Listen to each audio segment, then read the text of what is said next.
খানায় কাবার নিকটবর্তী একটা যুবক ছেলে বসবাস করত। এই যুবক বসবাস করে কোরআনের হাফেজ,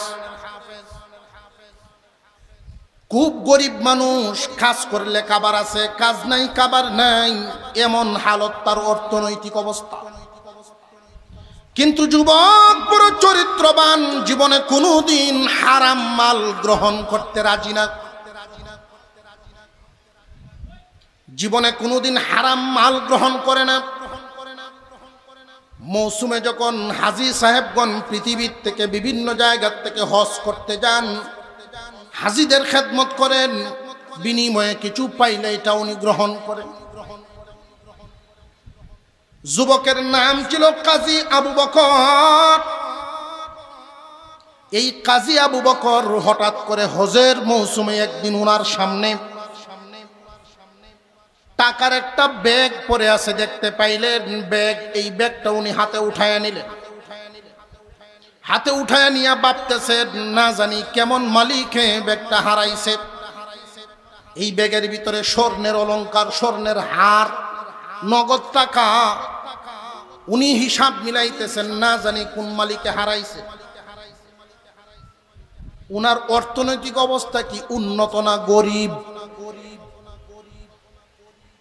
কাজ করলে খাবার আছে, কাজ নাই খাবার নাই, এমন গরিব যদি আমরা কেউ পাইতাম তো মাসলা নিজে বানাইলাম না, যে আমি যে গরিব, কষ্ট বিষ্ট করে চলি, আল্লাহ মনে হয় মিলাই দিছে। ঠিক না বেঠিক? কাজী আবু বকর পেরেশান হয়ে গেছেন, পেরেশান। এই মাল নিয়ে তিনি ঘুরতেছেন। এখন যেই পরিমাণ বিল্ডিং আছে, হাজী সাহেবগণ যেইভাবে বিল্ডিং এ থাকতে পারেন, তখনকার সময়ে এমন সিস্টেম ছিল না। কিশোরগঞ্জ, নেত্রকোনা অর্থাৎ বৃহত্তর ময়মনসিংহের মানুষ যারা যাইতেন, সেখানে একটা জায়গায় তাবু গাড়িয়া, তাবু টানায়া তারা একত্রিত থাকতেন। আর এক এলাকার মানুষ সেখানে তাবু টানায়া থাকতেন। বাঙালিরা এক জায়গায় থাকতেন তাবু টানায়া, অন্য দেশের তারা আরেক জায়গায় থাকতেন। এই ছিল সিস্টেম ব্যবস্থা। এই কাজী আবু বকর তাবুতে তাবুতে ঘুরতেছেন, মালিক পায় না, মালিক পান না, তাবুতে তাবুতে ঘুরতেছেন। 3 দিন পরে মালিকের সাক্ষাৎ পেয়ে গেলেন। ব্যাগটা তার হাতে উঠায়া দিছেন। মুরব্বী মানুষ অবাক চোখে তার দিকে তাকায় রইছেন। যুবক রে, তোমার ভিতরে কি স্বর্ণের লোভ নাই? তোমার মধ্যে কি স্বর্ণের লোভ নাই? যে হালাল পথে মালের লোভ আছে, হালাল পথে মালের লোভ আছে, কিন্তু হারাম মাল গ্রহণ করার কোনো লোভ না। টাকার মালিকের কাছে ব্যাগটা ফিরাইয়া দিলেন। বিনিময়ে ওই মালিক স্বর্ণের 2টা টাকা দিচ্ছেন তার হাতে। উনি বলেন, টাকা আমি গ্রহণ করব না। কেন গ্রহণ করব না? আমি তো তোমার হাদিয়া দিলাম, যে এই মুহূর্তে হাদিয়া আমি গ্রহণ করব না। আপনার মালটা আমি পায়া দিছি, আমি যে সবর করেছি, এই সবরের বদলা আল্লাহ কোরআনে বলেছেন, সবরের বদলা আল্লাহ দিবেন, ধারণার বাইরে, হিসাবের বাইরে। মহান মাওলাই করিম বান্দাকে সবরের বদলা দেননি না? দেন না?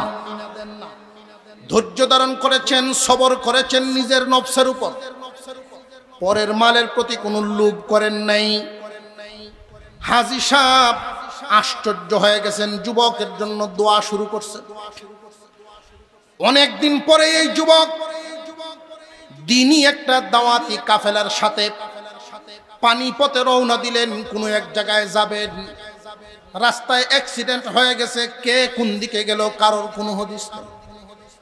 ঢেউয়ের তালে তালে একটা দ্বীপের মধ্যে কাজী আবু বকর গিয়া লাগছে। দ্বীপের মানুষ তারে উদ্ধার করে সুস্থ করলেন। কাজী আবু বকর দেখেন এই এলাকায় একটা মসজিদ আছে, কিন্তু সেবা করার মতো, দেখাশোনার মতো কোনো মানুষ নাই। ওইখানে তিনি 6 মাস থাকার এরাদা করলেন। ছোট বাচ্চাদেরকে কোরআন শিক্ষা দেওয়া, সকাল বেলায় বড়দেরকে প্র্যাকটিক্যাল নামাজ শিক্ষা দেওয়ার কাজ শুরু করে দিলেন। 6 মাস পর এলাকার মুরব্বীরা ভাবলেন এমন একটা যুবক যদি আমাদের এলাকায় স্থায়ীভাবে রাখতে পারি তাহলে এই দ্বীপের জন্য অনেক ফায়দা হবে। রে যুবক, তোমার বাড়িতে যেহেতু আপনজন বলতে কেউ নেই, আমরা উপযুক্ত দেখে তোমার যোগ্য দেখে একটা মেয়ে ব্যবস্থা করি, তুমি বিবাহ করে আমাদের সাথে থাকতে রাজি আছো নি? এই দ্বীপের মধ্যে তল্লাশি লাগানো শুরু হয়ে গেল। যুবক জানায় দিলেন মেয়েটা যেন দিনদার হয়, এটা হইল প্রথম শর্ত। দিনদার মেয়ে খুঁজতে খুঁজতে দ্বীপের এক কোনায় পাওয়া গেল একটা দিনদার মেয়ে। তার বাবা নাই, শুধু মা আছেন, অনেক সম্পদশালী। ঠিক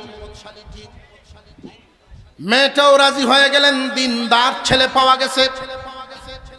এলাকার মানুষের উপস্থিতিতে বিবাহ সম্পন্ন হয়ে গেল। বাসর রজনীতে দুইজনে সামনাসামনি যখন বসছেন, কাজী আবু বকর অবাক চোখে তাকায় আছে মেয়েটার দিকে।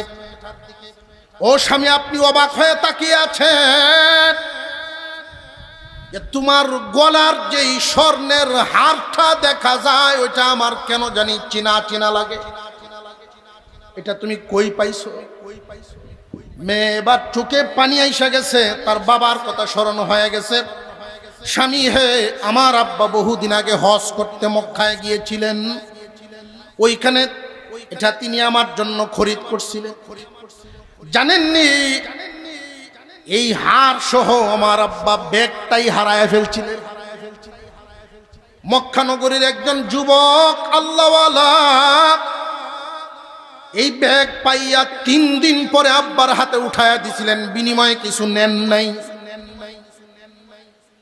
আমার আব্বা যতদিন জিন্দা ছিলেন প্রায় সময় তার আলোচনা করতেন, মাঝে মাঝে বলতেন, মারে তোর দিনদারির চাল চলন দেখে আমি ভাবতে থাকি, এই দ্বীপে তোমার যোগ্য কোনো ছেলে তো আমি দেখি না। মক্কা যদি আমার বাড়ির কাছে হইতো, ওই আল্লাহওয়ালা যুবককে তালাশ করে আইনা তার হাতেই আমি তোমারে উঠাইয়া দিতাম। কাজী আবু বকর টপ টপ করে চোখ থেকে পানি ছাড়তেছেন আর কান্দেন। স্বামী, আপনি কেন কান্দেন? ও বিবি, আমি কান্দি এই কারণে আল্লাহ সবরের বদলা দিবেন, কিন্তু এইভাবে দিবেন আমি ভাবি না। এই ব্যাগ পানেওয়ালা আর কেউ নয়, আমি কাজী আবু বকর, আমি পাইয়া দিছিলাম। আল্লাহ বলেন, ভয় করো ওই দিনটাকে যেই দিন সব আল্লাহর দিকে যাইবা, গেলেই শেষ না। ওই দিন তোমাদের সাথে আল্লাহ পাক কি আচরণ করবেন শুনে রাখো। সুম্মা তুওয়াফা কুল্লু নাফসিম মা কাসাবাত। ও দুনিয়ার মানুষ, প্রত্যেককেই মহান আল্লাহ ওই দিন প্রতিদান দিবেন, যার যার কর্মফল ওই দিন বন্টন হবে। যার যার কামাই ওই দিন মানুষের হাতে দেওয়া হবে, আমল নামা দেওয়া হবে। এই আমল নামা দেওয়ার ক্ষেত্রে আয়াতের শেষাংশে আল্লাহ বলেন, ওয়াহুম লা ইউযলামুন। ওই দিন আল্লাহর বিচারে, আল্লাহর আদালতে কারোর প্রতি কোনো জুলুম হবে না। আল্লাহ বলেন, ভয় করো ওই দিনটাকে যেই দিন সব আল্লাহর কাছে যাইবা, যার যার প্রতিদান পাইবা। প্রতিদান পাওয়ার ক্ষেত্রে কোনো জুলুম হবে না। কথাটা জেনে রাখেন। এখানে আমাদের একটা প্রশ্ন হইল, ওই যে দিনটা বিচার দিবস, এই বিচার দিবসটা কায়েম হবে, সময় হবে 50,000 বছর সমপরিমাণ। বিচারক কে? আর একটু জোরে কর, আল্লাহ। বিচার কার্য শেষ করার পরে একদল জান্নাতি, একদল জাহান্নামী।